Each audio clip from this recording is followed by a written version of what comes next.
Praise the lord. ఈరోజు దేవుని వాగ్దానం ఆదికాండము 28వ అధ్యాయము 22వ వచనము.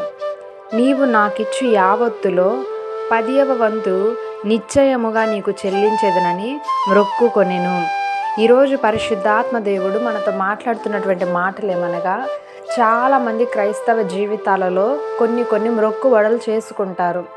ఒక కష్టం వచ్చినప్పుడు, ఒక భయంకరమైన శోధన వచ్చినప్పుడు, ప్రభువా ఈ శోధన నుండి కనుక నన్ను తప్పించావనంటే ఇదిగో నేను నీ సన్నిధిలో ఇది చెల్లిస్తాను, నేను నీకు సన్నిధిలో సాక్ష్యం ఇస్తాను. ప్రతి ఒక్కరూ ఒక మ్రొక్కుబడి చేసుకుంటారు.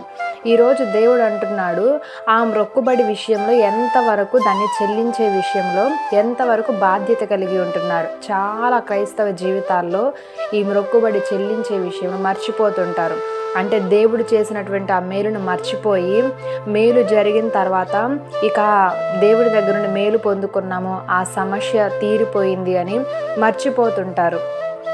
యేసయ్య దగ్గరకు కూడా 10 మంది కుష్టి రోగులు వచ్చినప్పుడు వారు స్వస్థత తిరిగి వెళ్తున్నప్పుడు స్వస్థత పొందుకుంటారు. కానీ వారిలో తిరిగి యేసు ప్రభు వారి యొద్దకు వచ్చింది ఒక్కరు మాత్రమే, కృతజ్ఞత కలిగి.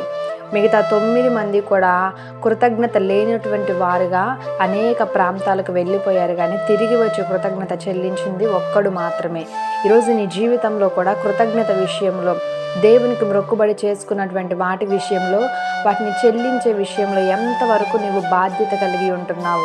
మర్చిపోయావా? ఒకవేళ ఏదైనా మొక్కుకొని దేవునికి ఇవ్వాల్సింది ఇవ్వకుండా మర్చిపోయావా? ఒకసారి జ్ఞాపకం చేసుకొని మనము గనక ఆ మ్రొక్కుబడిని చెల్లించినట్లయితే ప్రభువు సన్నిధిలో దాగినటువంటి విస్తారమైన ఆశీర్వాదాలు మనం పొందుకుంటాము. ఆయన సన్నిధిలో దాగినటువంటి విస్తారమైన మేలులు, అంతకంతకు 2 మేలు మనకు దేవుడు దాచిపెట్టాడు.